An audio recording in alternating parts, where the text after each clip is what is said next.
cambia también lo profundo, cambia el modo de pensar, cambia todo en este mundo. Cambia el clima con los años, cambia el pastor su rebaño, y así como todo cambia, que yo cambie no es extraño.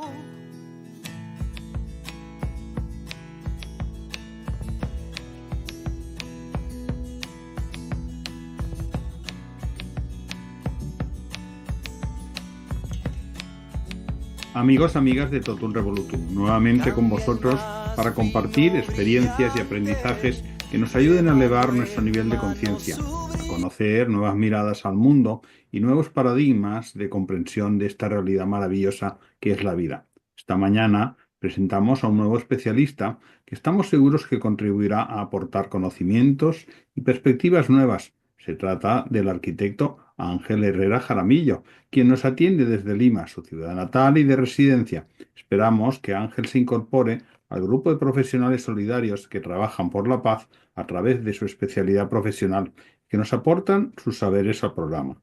Buenos días, Ángel. Bienvenido a Totum Revolutum. Esperamos que te sientas como en casa. Buenos días, Salvador. Buenos días, Edgardo. Antes que nada, muy agradecido por invitarme y yo feliz de estar aquí en este espacio de ustedes, tratando de contribuir con lo poco que sé sobre una temática que siempre me ha interesado y que ahora proyecto hacia ustedes y hacia vuestro público. Pues seguro que va a ser interesantísimo, ya lo adelanto yo. Ángel Herrera, nuestro invitado de hoy, es un amante del conocimiento, del arte y de la vida. Por eso creemos que nos aportará muchas experiencias y aprendizajes. Ángel es músico desde pequeño, toca el violín y ha organizado conciertos de música clásica con un cuarteto. Es aficionado a la fotografía y de empresario también y en el ámbito inmobiliario. Y muchos otros saberes, según nos ha contado. También contamos también con nuestro compañero Edgardo. Buenos días, Edgardo. Buenos días, Salvador. Encantado de tener a Ángel Herrera, con quien me une una amistad muy grande y muy larga en el tiempo, y creo que también nos va a aportar mucho a toda este trabajo que buscamos de elevar el nivel de conciencia, porque estamos en un momento del cosmos y de la vida que tenemos que dar ese paso. Gracias. Gracias también, Edgardo. Perfecto. Pues si os parece, Ángel, antes de entrar en el tema, nos gusta dar a conocer a nuestro invitado para que los escuchantes del programa se familiaricen con la persona. Por eso te pedimos que nos cuentes alguna vivencia personal, qué vivencias familiares o de vida te llevaron por el camino que elegiste, qué te marcó para abrazar tu itinerario profesional. Ángel, háblanos de ti, por favor. Bien, Salvador, muchas gracias. Gracias por la presentación tan amable. Siento que has descrito de una manera muy sucinta no solamente mis facetas como profesional, sino también mis anhelos, porque en realidad, si bien es cierto, yo soy arquitecto de formación, he trabajado ya más de casi 40 años como arquitecto. Em, He incurrido en otras facetas, como tú bien lo has descrito, en la música, porque soy también músico egresado del Conservatorio Nacional de Música, ahora llamada Escuela Nacional de Música del Perú, y eso me llevó a mantener la música como una actividad importantísima en mi vida, ¿no? Paralelamente, y también lo has mencionado, soy fotógrafo, aunque no me dedico profesionalmente a ello, pero esa parte complementa mi ámbito y mi anhelo artístico, porque si bien es cierto, yo creo que uno en la vida trata de realizar su profesión y se trata de especializar.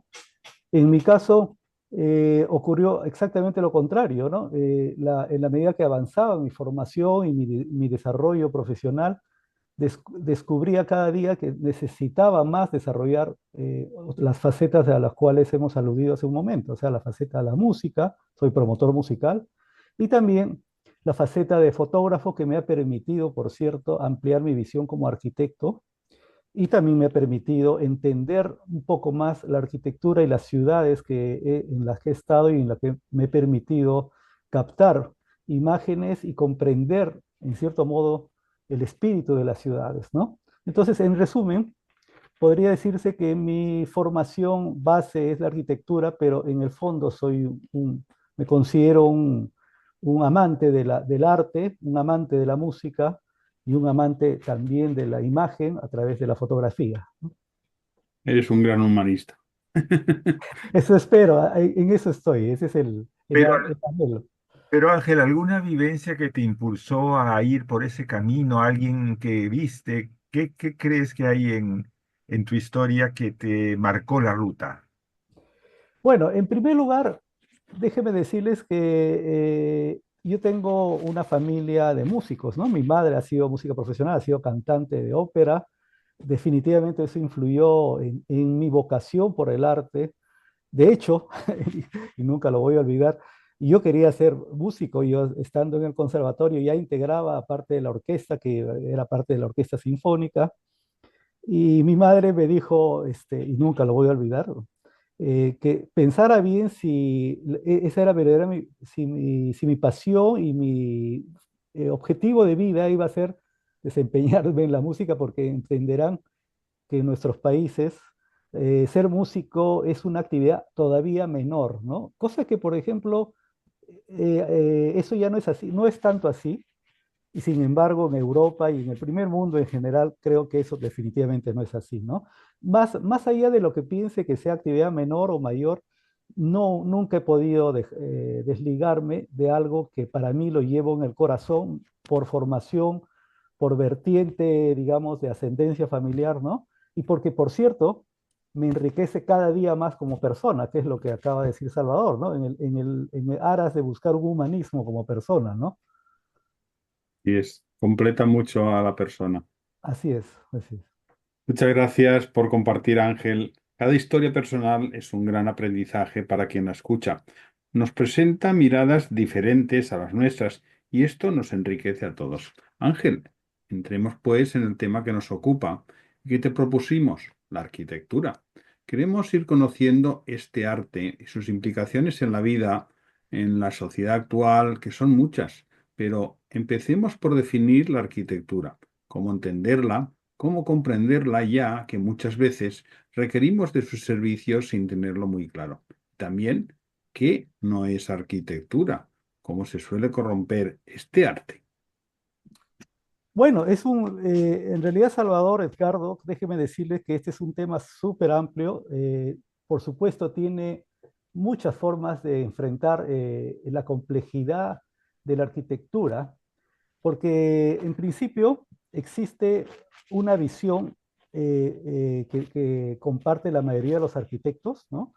Y una visión que comparte la mayoría del ciudadano común, que no necesariamente son exactamente la misma, ¿no? O sea, yo creo que uno de los problemas y la complejidad que tiene la arquitectura es que, como cualquier fenómeno, es un fenómeno complejo y que se ha tergiversado en el tiempo. Y ahora lo vamos a justamente tratar de desmenuzar, analizar por qué ha pasado esto y qué consecuencias tiene todo esto. En principio, la arquitectura, si lo vemos desde el punto de vista más, digamos, de definición o de objetivo, en realidad el objetivo de la arquitectura es solucionar un problema espacial y de función que tiene el ciudadano o la ciudad, porque déjenme decirles que hay una dimensión de la arquitectura que se llama urbanismo, que se refiere a toda la arquitectura en su conjunto en eh, confrontación con el medio donde se desenvuelve, que se llama urbanismo. Entonces, en realidad son dos dimensiones de la arquitectura, pero son eso simplemente, ¿no? No son cosas diferentes, no son dimensiones de la arquitectura, ¿no?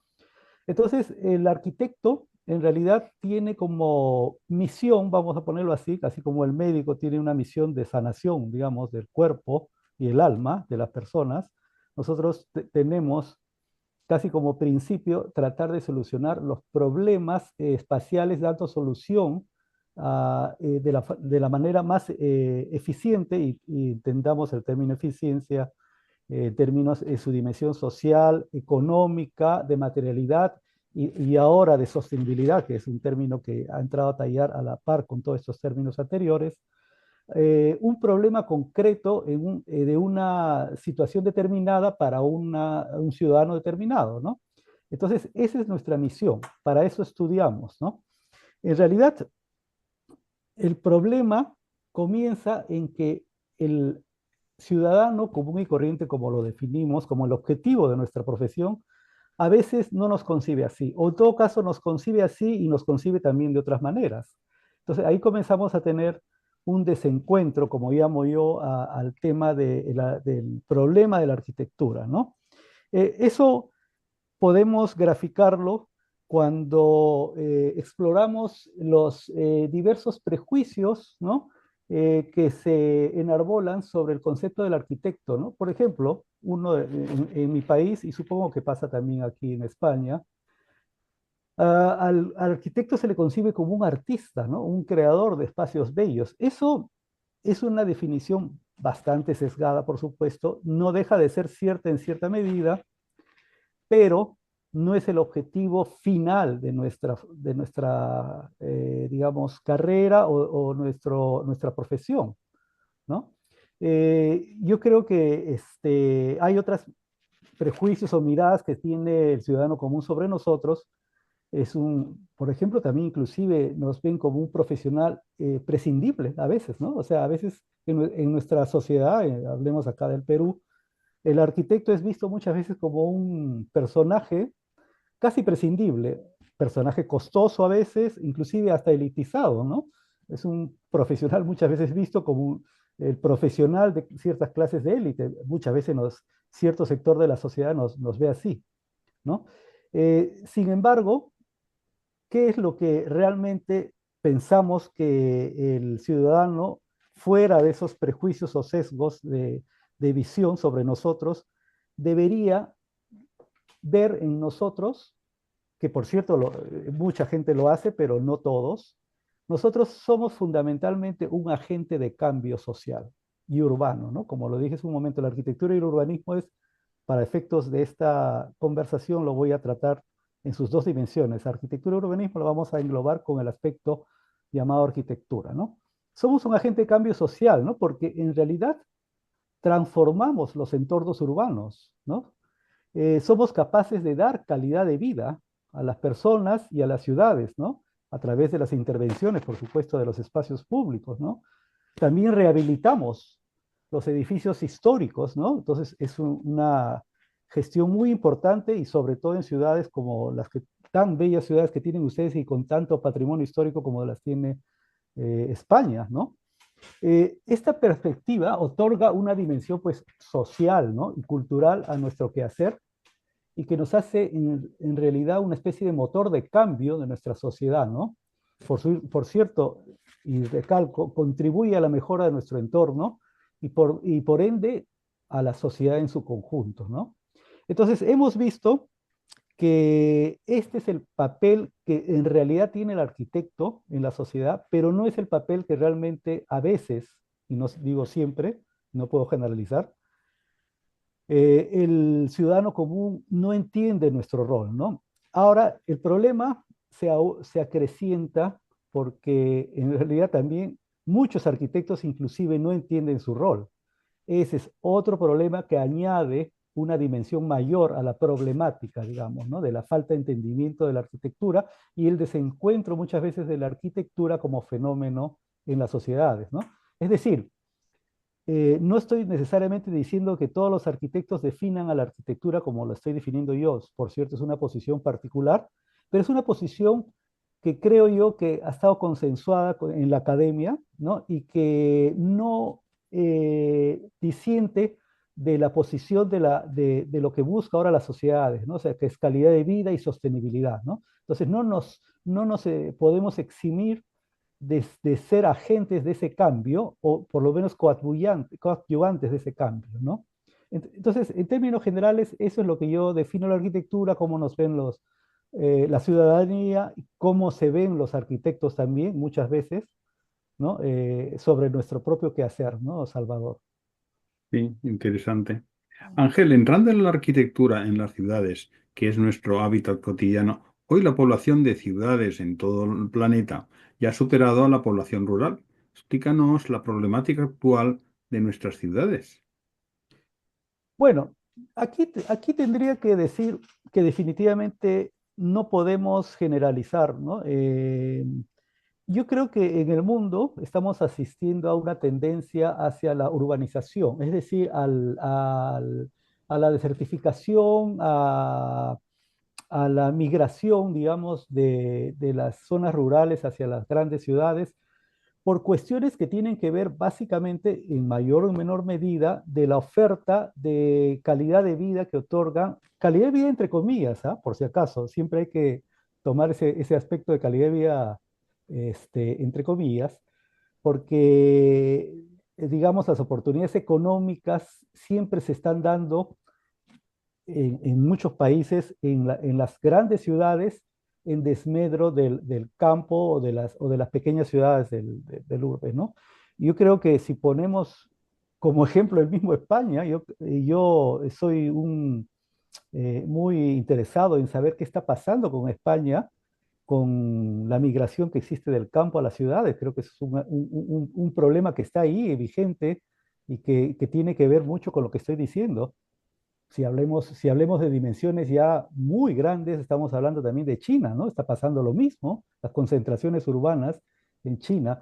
En nuestros países, y estoy hablando por Latinoamérica, la situación no es muy diferente, pero creo que en ciertos lugares, como los que mencioné, España, China y en algunos países del primer mundo, salvando por supuesto excepciones, como podría ser, por ejemplo, Alemania, que es una realidad un poquito diferente. em, Creo que hay un proceso de abandono del campo hacia las ciudades, que es un proceso que se ha incrementado ahora con la tecnología sobre todo, ¿no? Y con las oportunidades aparentemente que ofrecen, las oportunidades económicas, las oportunidades sociales y de aspiración social que tienen las poblaciones del campo hacia las ciudades, ¿no? Esa es, en términos generales, la problemática, ¿no? De la migración hacia las ciudades. Posiblemente están forzados a esa situación por las circunstancias particulares de donde estén viviendo, que a lo mejor no tienen ni recursos ni lo más básico. Posiblemente Sí, vayan así es, forzados por ahí. así es. Ángel, perdón, quisiera preguntarte también que la parte más artística, que yo sé que tú la sientes, ¿no? De alguna manera, hasta ahora, pues el enfoque más está en la necesidad de la vida humana, de la calidad de vida, que evidentemente es la dimensión social, ¿no? Pero esa dimensión social, esa dimensión hoy en día, los intereses económicos, todo eso están haciendo perder la dimensión estilística, artística. Eso también quizás sea interesante porque a lo mejor no tenemos los suficientes elementos, ¿no? Para verlo. Nosotros a veces contemplamos alguna barbaridad urbanística, pero no tenemos los elementos para realmente calificarla, ¿no? Háblanos de eso, por Sí, favor. sí, Edgardo, yo en realidad sobre ese tema en particular tengo algo que de contarles. O sea, bueno, en principio, porque es un tema que me interesa a mí sobre todo. De hecho, lo estudié desde muy joven porque ese es un tema que fue motivo de mi tesis, inclusive universitaria, ¿no? O sea, cómo la problemática de cómo la sociedad o la comunidad asiste a un desencuentro de su propia arquitectura y que se va exacerbando ese desencuentro en la medida que nos enfrentamos a un fenómeno ahora que se llama la globalización y la sociedad de la información, ¿no? Yo tengo algunos conceptos sobre ello que me gustaría explayar ahora, ¿no? Porque en principio La práctica de la arquitectura, como dije, desconectada de sus principios básicos y de su rol de transformación, ¿no? Eh, pues merma la calidad de vida, eso es definitivo, ¿no? Pero tiene que ver mucho con influencias que están cada día más vigentes en nuestra sociedad, ¿no? Es, por ejemplo, la influencia de estilos descontextualizados, ¿no? Es decir, y aquí tendemos que, de todas maneras, tratar a la arquitectura como un fenómeno más de la cultura de masas, ¿no? Sobre este aspecto en particular hay mucha bibliografía. ¿Por qué la arquitectura ha caído dentro del mismo saco de lo que podría ser un arte fenómeno de masas? ¿Por qué? Porque la sociedad de la información y la banalización, digamos, no es otra cosa que el descontexto de la arquitectura, o sea, tomar la arquitectura como un objeto producido por alguien, ¿no? Y digno de imitación, se exacerba cuando vemos constantemente que la fotografía, por ejemplo, el Instagram, ¿no? Vemos arquitectos famosos y los arquitectos jóvenes tratan de emularlos, ¿no? Entonces hay una especie de seguimiento de estrellas ¿no? de arquitectónica, entonces se descontextualiza porque, como le comenté hace un momento, el rol principal del arquitecto es resolver una problemática específica, no traer un modelo copiado ni caer en la banalización de un modelo tratando de imponerlo en una sociedad que, por cierto, a veces la recibe bien, pero la mayoría de veces la recibe muy mal porque no la entiende, ¿no? Entonces, este fenómeno de la banalización que digamos, sí toca al ciudadano común y corriente, tiene que ver con la apreciación o la falta de apreciación que tiene sobre la arquitectura que se da muchas veces en nuestras ciudades, ¿no?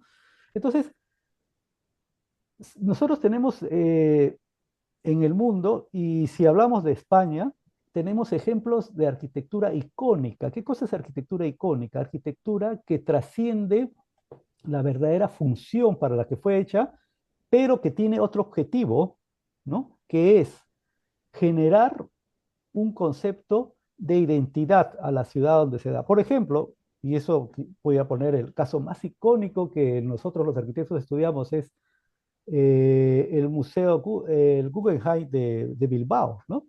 Es un ejemplo específico y cae a pelo para definir lo que estoy diciendo. Es una arquitectura icónica. ¿Por qué? Porque, por cierto, estoy hablando de que este modelo y esta arquitectura es un buen ejemplo de arquitectura, porque nadie más allá de las personas que lo visitan pueden enarbolar un concepto que no permita desligar al museo propiamente con la ciudad. O sea, cuando uno imagina Bilbao, ¿no? Imagina el museo de Guggenheim, ¿no? Sí, Entonces, ya se ha integrado como una parte más a- de la ciudad. así es. Entonces, esto de aquí, que fue el objetivo de la ciudad y fue el objetivo del arquitecto, se alineó perfectamente a lo que nosotros llamamos la memoria, o sea, la formación de la cultura y la memoria colectiva, en este caso de la ciudad de Bilbao. Y eso es un proceso bien interesante, déjenme decirles. Eso estudia justamente a una ciencia, bueno, realmente no es ciencia, sino es una parte de la lingüística que se llama semiótica, que es el estudio de los símbolos y los significados que tienen esos símbolos, ¿no? Hay toda una dinámica que lo estudia la semiótica, pero no es otra cosa que entender que la arquitectura, más allá de solucionar un problema específico de una función, y en este caso, para volver al caso del Museo Guggenheim, la función era la función de exposición de un museo, ¿no?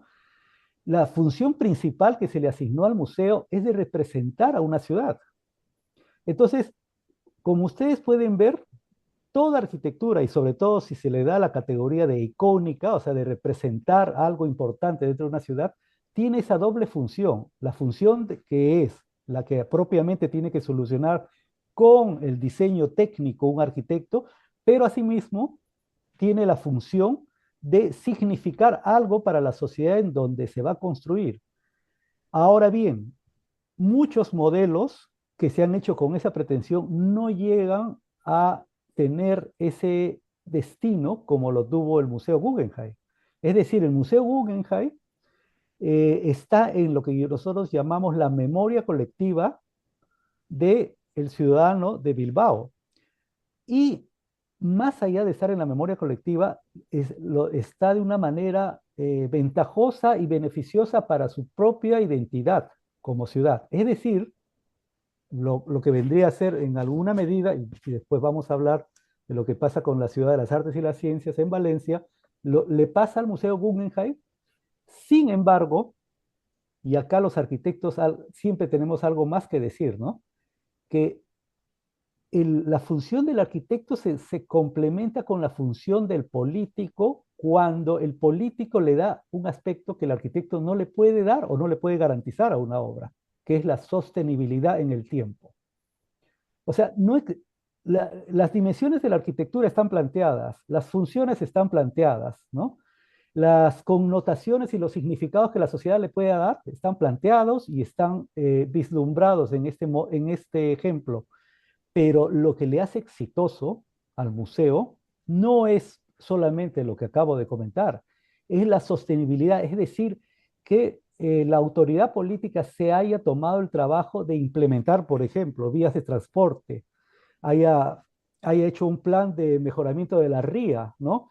Haya construido edificaciones y mejoramiento de los barrios aledaños, ¿no? Y que Aquello era promueva, una zona deprimida así es, y así es. fatal. Entonces, vean toda la dimensión que tiene la arquitectura, ¿no? La arquitectura tiene, o sea, el arquitecto puede hacer lo mejor que puede, pero necesita, para que pase la prueba del tiempo y sea sostenible, otros elementos adicionales, ¿no?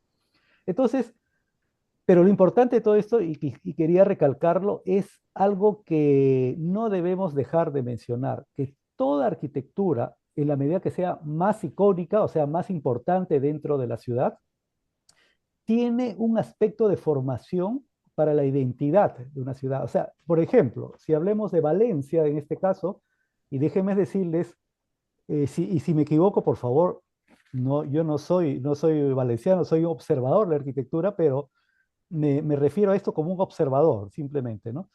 Yo he observado que lo primero que fluye en una conversación sobre arquitectura, y eso lo recuerdo cuando hablé con Edgardo alguna vez, me dijo, la luz, me dijo. "Ah, ¿qué cosa es la luz?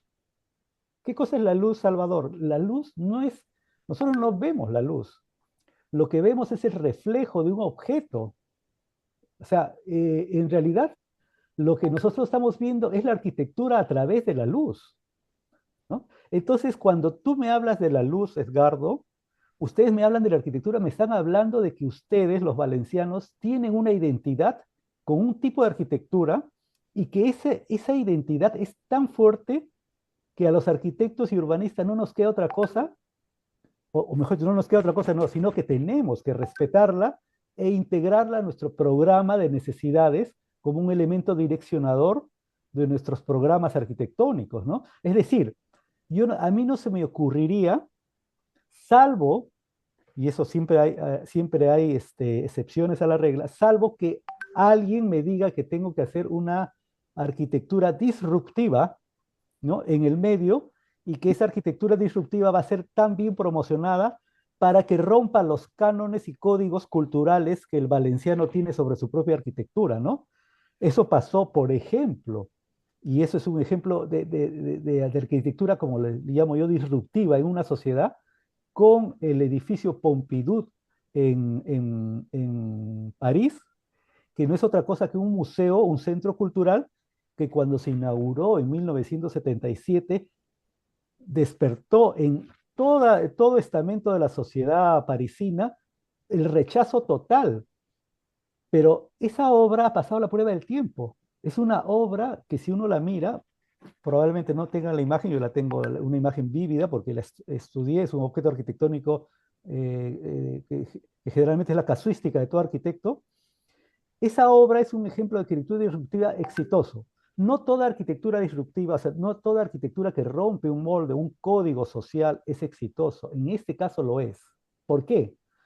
Porque el gobierno, la autoridad política le ha dado sostenibilidad y le ha dado la promoción, el mantenimiento y la gente, si bien es cierto, no la acogió en su primer momento, con el tiempo la cogen y la cogen como un ícono la ciudad.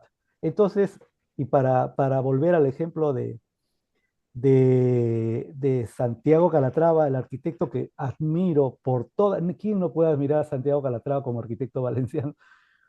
Cuando presentó su proyecto, todos los arquitectos nos quedamos con la boca abierta, ¿no? De lo que se estaba haciendo allá, pero asistimos también a algo que pasó en cierto modo con este ejemplo que puse hace un momento del Centro Pompidou, ¿no?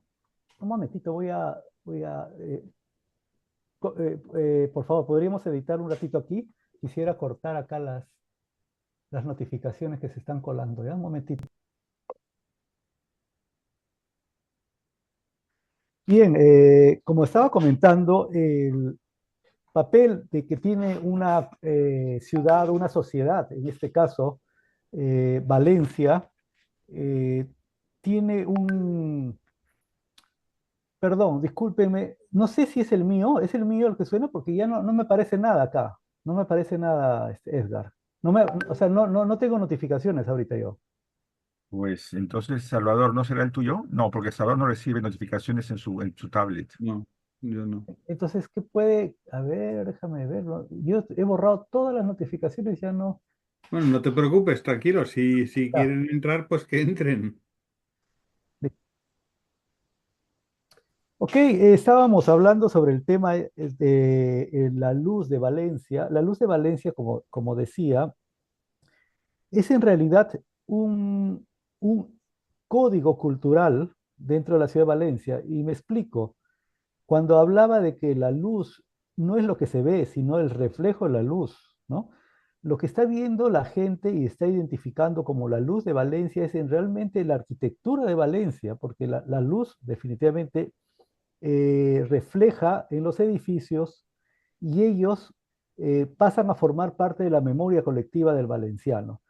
Este es un proceso dinámico de interpretación o de codificación de las sociedades muy importante porque significa que toda comunidad, toda sociedad tiene códigos que identifican y le dan sentido de pertenencia a su propia sociedad, en este caso a la arquitectura.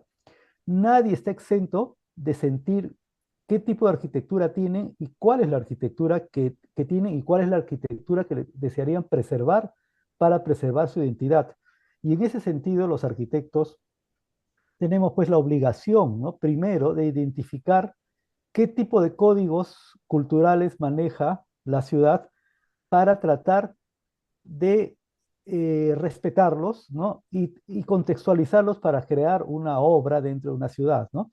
Los desencuentros que están plasmados en la problemática que esgrimía como problemática de la arquitectura y el desencuentro con, con una comunidad concreta, aluden sobre todo a este aspecto, al aspecto en donde el arquitecto no se preocupa de contextualizar su arquitectura y no respeta los códigos culturales de la comunidad y del lugar en donde tiene el encargo profesional de realizar una intervención arquitectónica, ¿no?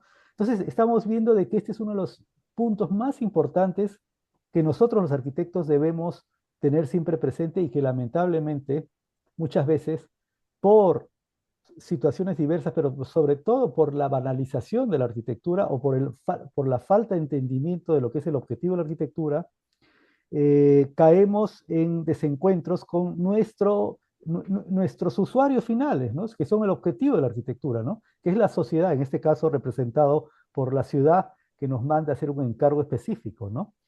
De estos ejemplos tengo algunos que los puedo mencionar al final de la charla, que me parece interesante ejemplificar este concepto a través de estos edificios, estas intervenciones, que por cierto van a ilustrar mejor a ustedes y, bueno, y a todos nosotros de lo que estoy hablando, ¿no? Muy bien. Ángel, háblanos de la tendencia o estilos de la arquitectura en un mundo global. ¿Cómo está este tema?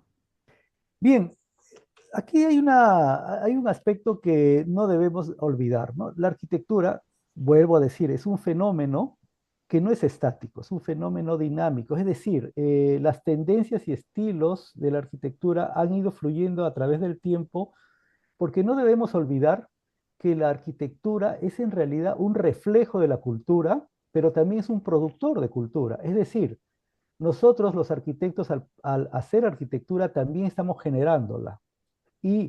Pero también hay la dimensión de entender la arquitectura como reflejo de los códigos que se manejan en ese momento. Es decir, si por ejemplo, para hablar de movimientos o tendencias en el tiempo, existía hace unos 60, 70 años atrás, después de la Segunda Guerra Mundial, un movimiento que se gestó muy fuertemente que se llamaba el modernismo, que sobre todo tuvo que ver con el modernismo derivado de arquitectos que son los padres del modernismo, que es el arquitecto Le Corbusier o Mies van der Rohe, que por cierto tiene una obra icónica dentro de Barcelona, que es el pabellón alemán. Ellos enarbolaron una arquitectura que se llamaba la arquitectura funcionalista modernista. ¿Qué significa esto? Que decían que toda la arquitectura anterior estaba corrompida por el ornamento. Entonces, porque la arquitectura anterior tenía códigos culturales que producían un ornamento y sobre todo en las fachadas, los arquitectos manejaban esos códigos culturales, en este caso gráficos, y no tenían ningún reparo porque establecían que ese era el criterio de costumbre, manejar las composiciones arquitectónicas con esos códigos, ¿no? Pero vino un movimiento contestatario al ornamento que decía que todo eso no sirve para nada, que lo importante es lo que pasa dentro y por lo tanto esos ornamentos, fuera de que no sirven para nada, son caros y lo que el arquitecto debe hacer es resolver la función. Bueno, el funcionalismo que vino con estos arquitectos, como decía, marcaron una tendencia y en realidad un movimiento, ¿no? ¿Qué pasa en el tiempo? Como todo suele pasar, los movimientos van haciéndose obsoletos o sus principios también se van revisando. O sea, hay un revisionismo en general de qué es lo que pasa en una sociedad con un fenómeno en particular, en este caso con el modernismo. Y resulta que el modernismo acaba cuando comienza el posmodernismo. ¿Y qué cosa es el posmodernismo? No es otra cosa que un movimiento contestatario del modernismo, que dice, y en eso yo coincido plenamente, que el ornamento sí tiene una función, tiene la función justamente de proyectar la identidad de una comunidad. Es decir, cuando yo proyecto una ventana y un balcón con una reja en Madrid y probablemente no la proyecte así en Valencia o en Zaragoza o en cualquier ciudad, probablemente lo que estoy tratando de hacer o pedirle al arquitecto que respete ese código cultural es decirle que yo me siento valenciano o yo me siento madrileño o yo me siento catalán o lo que quiera, y que eso es tan importante como lo que ocurre dentro de la edificación, que es la función propiamente dicha, ¿no? Entonces, la dimensión que da este análisis que yo le llamo semiótico, o sea, de la función que viene a ser la primera dimensión de la arquitectura y la significación o la interpretación de los códigos simbólicos que tiene la arquitectura para la sociedad, están en el mismo nivel. Inclusive algunos dicen que son mayores, porque ahora vuelvo al ejemplo de Calatrava. Calatrava en realidad es un arquitecto magnífico, pero nosotros los arquitectos sabemos que él es un ingeniero escultor que un arquitecto, porque, sin menoscabar lo que es la obra que él ha hecho con la Ciudad de las Artes y las Ciencias, lo que quiero graficar aquí es que a él y a toda la sociedad que probablemente no le importó lo que iba a ocurrir dentro, porque lo que iba a ocurrir dentro se podía adaptar fácilmente a cualquier uso, al uso que se le iba a dar un espacio de arte y de cultura en general, pero era más importante lo que reflejaba todo el símbolo, que en este caso tiene un símbolo de un animal, como si fuera una ballena o algo por el estilo, pero el símbolo que le daba a Valencia era una especie de identidad.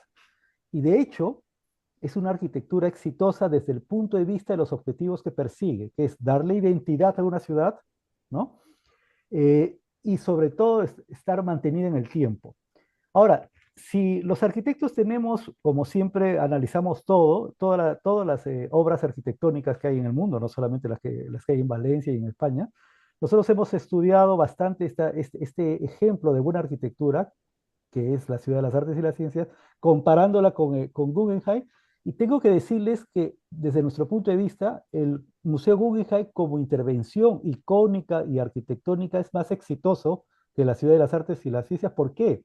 Porque la Ciudad de las Artes y las Ciencias casi ha cumplido con todos los elementos y objetivos para los cuales fue convocada, diseñada, licitada y construida, que por cierto generó una reticencia tremenda sobre el presupuesto que generó toda esta obra, pero lo que pasa es que el Museo Guggenheim se insertó mucho mejor, porque el Museo Guggenheim hizo algo que no hizo la ciudad de Valencia, que es hacer una intervención masiva de todo el contexto, ¿no? Entonces, resulta que si bien es cierto, la ciudad de las artes y las ciencias es una arquitectura icónica bellísima, es una escultura prácticamente, es una escultura habitada, como digo yo, ¿no? Pero el Museo Guggenheim y el Museo de Artes y Ciencias, los dos son proyectos que dan identidad a las ciudades donde están construidos.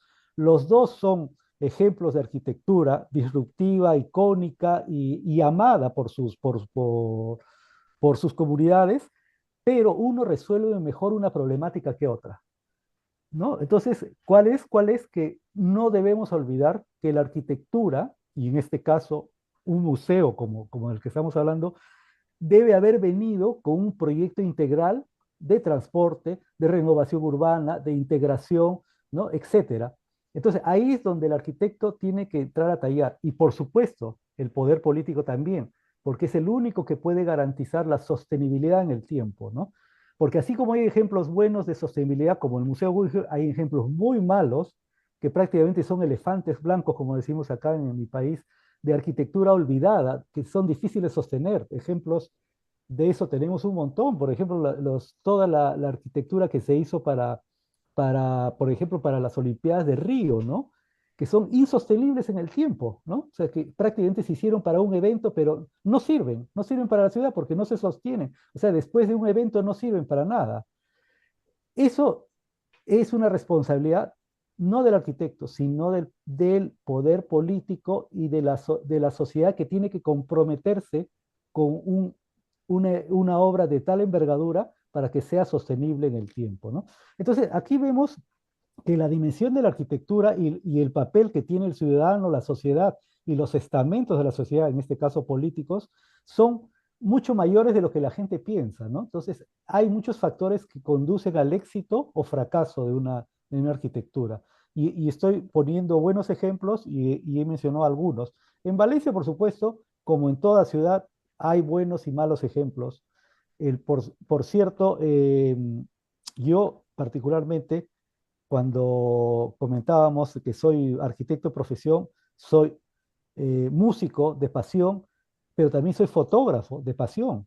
Y la fotografía, más allá de darme la oportunidad de tomar tomas y procesarlas y tenerlas como un archivo fotográfico, me da la oportunidad de observar las ciudades donde voy, porque yo me convierto en un observador.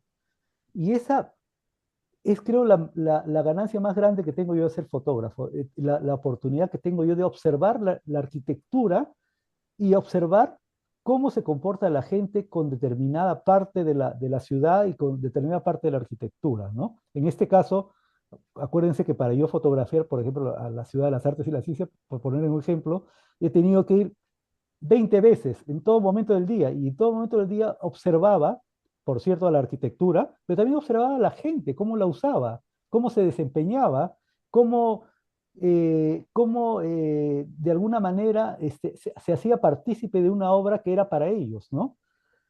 Entonces, en el fondo, lo que quiero rescatar acá, que las dimensiones de la sociedad y del ciudadano sobre su arquitectura tienen diferentes niveles, responsabilidades, y reservo para la última parte de nuestra conversación un aspecto que me parece fundamental tocarlo en otra parte, pero que tiene que ver con las lecciones que debemos tener sobre cómo hacer una arquitectura y cómo evitar caer en el fracaso, ¿no? Quería hacer un inciso al hilo de lo que has dicho. Yo es que da la casualidad que he conocido lo que es en la actualidad la ciudad de las artes y las ciencias, que es precioso. Aquello era una zona degradada y su entorno también.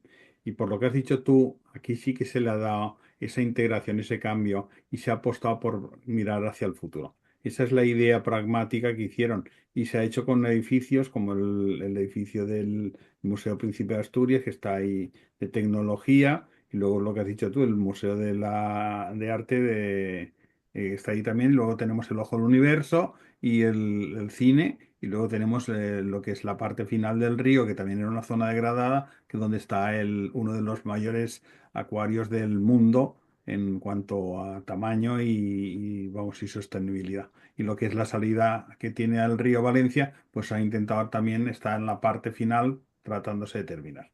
Ese es el inciso que te quería comentar respecto a esa zona, que era una zona muy degradada y el cambio ha sido de 180 grados.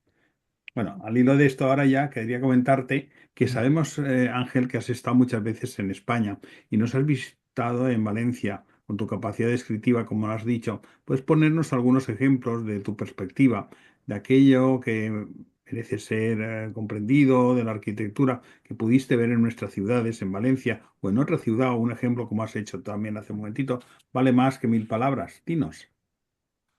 Bueno, sí, me gustaría, antes de mencionar ejemplos, redondear un poco la idea de cuál es el rol de los ciudadanos y cuáles son los agentes que intervienen en la definición de la arquitectura, ¿no?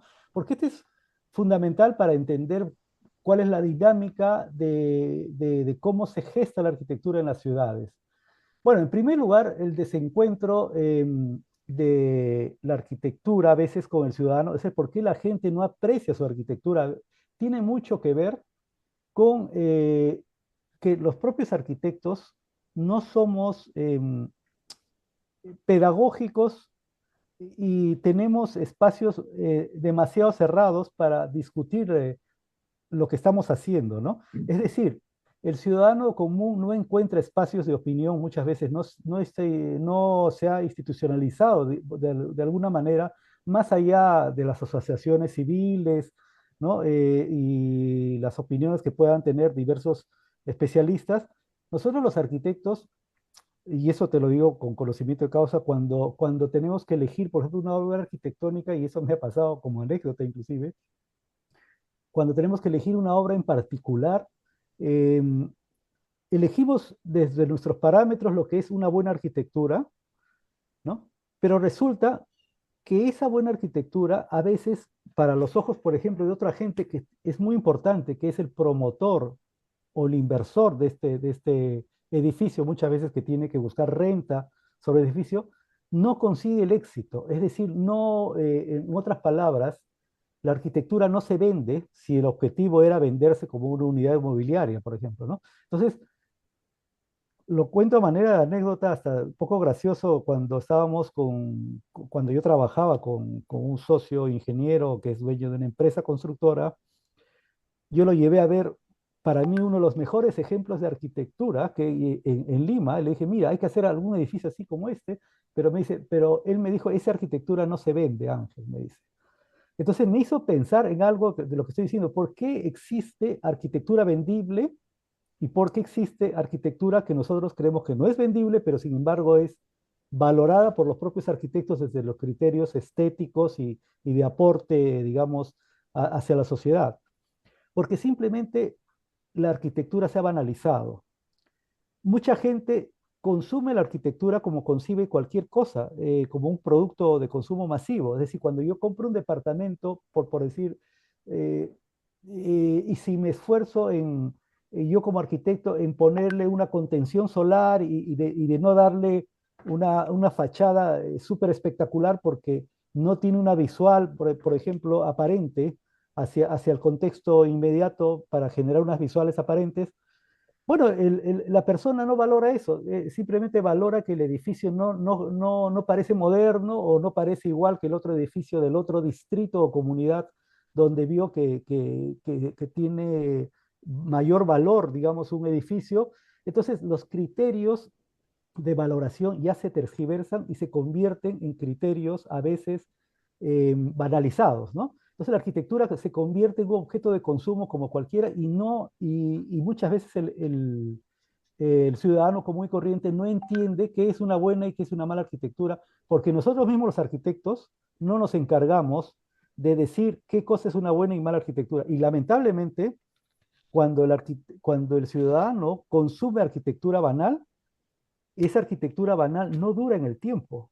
Tiene obsolescencia estética normalmente y decae en el tiempo y decae su valor. Entonces ahí es donde uno se da cuenta que la arquitectura como valor no tiene esa obsolescencia que tiene una arquitectura banal, porque la arquitectura banal responde a intereses de tendencias estilísticas de moda, digamos, vamos a ponerlo así, ¿no? Cosa que no pasa con la arquitectura temporal y que tiene un aporte valorativo mucho mayor que la arquitectura que no es banal, ¿no? Otro aspecto importante a mencionar aquí, antes de mencionar algunos ejemplos buenos y malos, es que lamentablemente, y eso pasa en todas las sociedades, sobre todo en la mía, que existen intereses particulares económicos que llevan a las autoridades a promover una arquitectura más que otra arquitectura, ¿no? Es decir, por ejemplo, los aspectos regulatorios que existen en mi país a veces van en contra de la calidad de vida de nuestros propios ciudadanos cuando promueven un tipo de normatividad que incumple parámetros de lo que nosotros llamamos condiciones mínimas de vida, ¿no? En pro de un beneficio económico de cierto sector, ¿no? Entonces, eso pasa en mi país, pero eso también degrada la arquitectura, ¿no? Pero más allá de eso, tampoco el ciudadano y común corriente, digamos, que consume la arquitectura cuando hablo de consumir la arquitectura no significa que compre una unidad inmobiliaria, también puede ser observador de la arquitectura. Cuando uno camina por una ciudad, consumir la arquitectura significa vivir la arquitectura, ¿no? Dentro de la ciudad. Entonces, esta persona no tiene, nadie le ha hecho partícipe en las opiniones de los proyectos emblemáticos de la ciudad. Es decir, cuando se licita una obra arquitectónica de importancia para la ciudad, los estamentos de opinión normalmente son de especialistas, pero no son no se socializan los proyectos, ¿no? Entonces, los ciudadanos no tienen muchas veces voz y menos voto para opinar sobre lo que se va a hacer en la ciudad. Y eso también es un problema que tenemos institucional, ¿no? En nuestros países y supongo en España también, ¿no? Bueno, y para responder concretamente con tu pregunta, Salvador, te puedo decir que sí, yo en España soy un enamorado de las ciudades porque hay un aspecto que creo que la arquitectura refleja muy bien en la cultura y las costumbres de vuestra sociedad, que es que ustedes, y voy a tratar de ser generalista aquí en mis conceptos, ¿no? Promueven mucho la interacción social, cosa que en nuestros países, y estoy hablando en este caso del Perú, la tendencia es a ser más individualista, o sea, es decir, los espacios que ustedes tienen en las ciudades de encuentro, los tienen por todos lados. Tienen espacios de recreación, de ocio, de cultura, tienen espacios de gastronomía, o sea, tienen mucha actividad social fuera de, de- de- digamos, de los edificios, y eso caracteriza un tipo de arquitectura totalmente diferente a nuestra sociedad.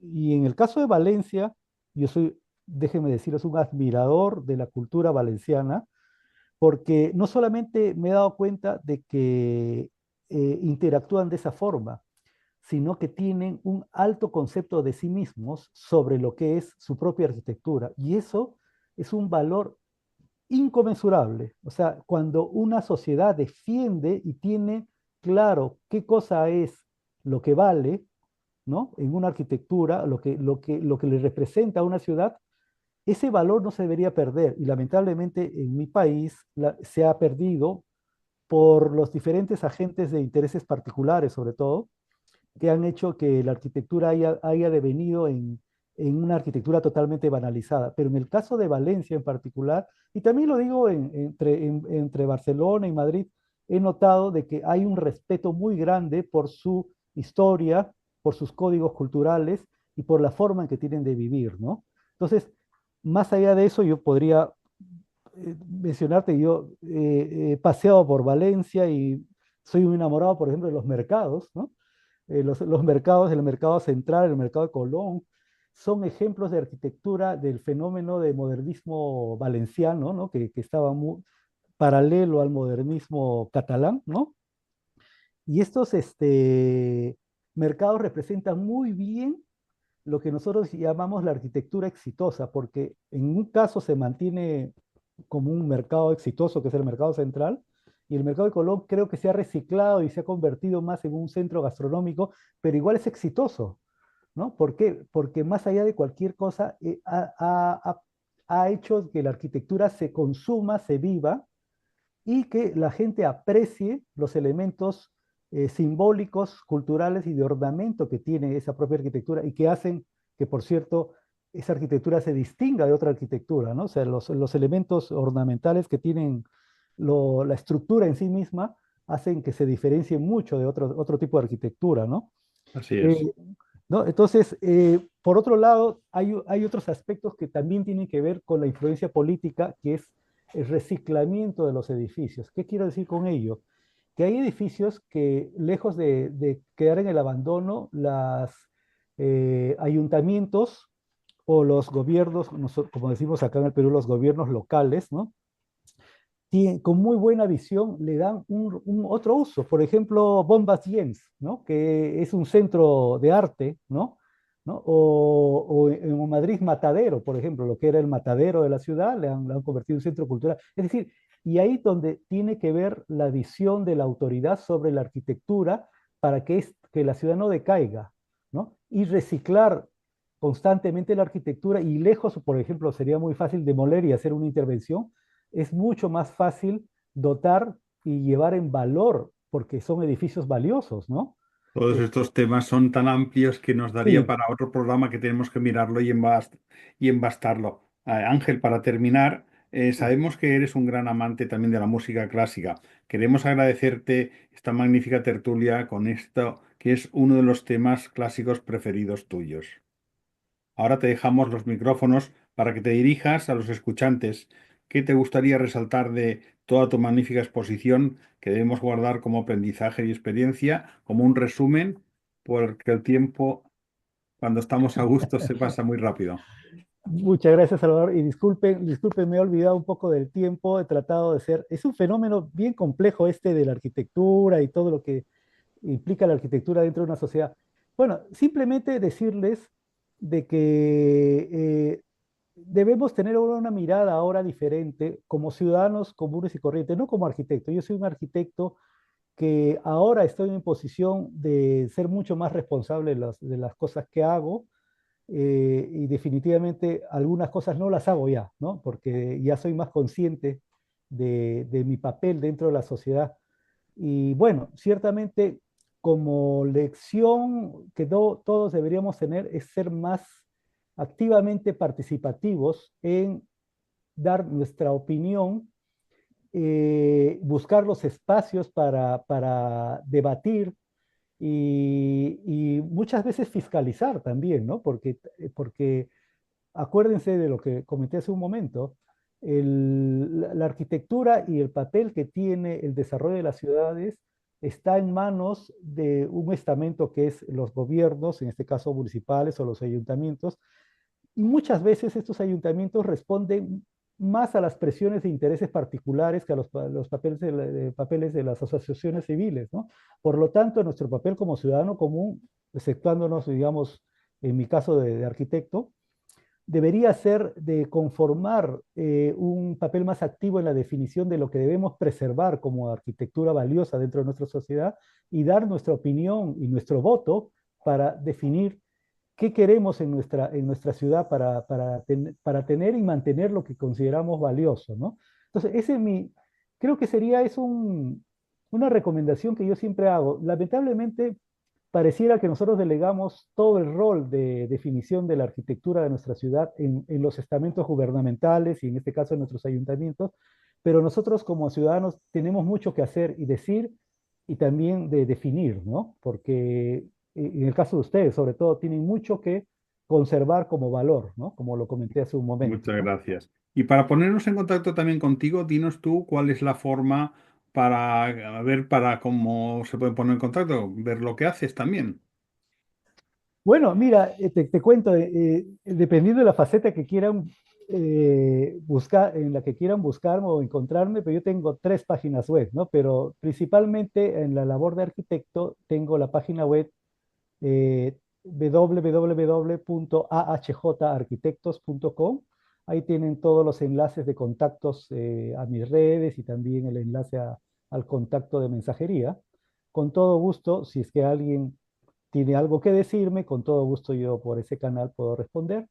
Y te agradezco nuevamente, Salvador, la oportunidad de haber comentado contigo, con ustedes, con Edgardo, de este tema que, como verán, me apasiona a veces tanto que se Es me muy extenso y pasa. tendremos que Sí, buscar más tiempo para poder hacer más temas porque ya lo coordinaremos. Es muy interesante y ha sido muy bonito. Muchas gracias, Ángel, por todo lo que gracias. nos has enseñado y compartido en esta tertulia. Creemos que aún quedan temas, como hemos comentado, que trataremos en una próxima tertulia. Muchas gracias por todo y esperamos tenerte pronto de nuevo en esta que queremos que consideres ya tu casa. Muchas gracias. Muchas gracias, Amigos, Salvador. Muchas gracias, Edgardo. amigos, amigas de Todo Cambia, Ángel Herrera Jaramillo, un especialista en cultura, en arquitectura y un amante de la belleza, nos ha dado conocimientos y elementos para mirar nuestro entorno desde una nueva perspectiva. Me gustaría terminar esta magnífica tertulia citando a Frank Joy, icono del movimiento arquitectónico moderno. La misión del arquitecto es ayudar a las personas a entender cómo hacer la vida más bella, hacer un mundo mejor para vivir y darle una justificación y un sentido a la vida. Y esa frase de Le Corbusier, considerado uno de los máximos exponentes de la arquitectura moderna, la casa debe ser el estuche de la vida, la Cambia máquina de la también felicidad. lo Te invitamos a seguir profundo, creciendo y aprender cambia nuevas el miradas, modo nuevas de perspectivas de la vida pensar, y del universo. cambia Solamente tú eres todo el en arquitecto este de tu vida. Muchas mundo. gracias, Ángel Herrera, Cambia por el esta magnífica clima tertulia con y los muchísimas gracias también, años, Edgardo, por tus cambia el aportaciones. pastor su rebaño, y así como todo cambia, que yo cambie no es extraño.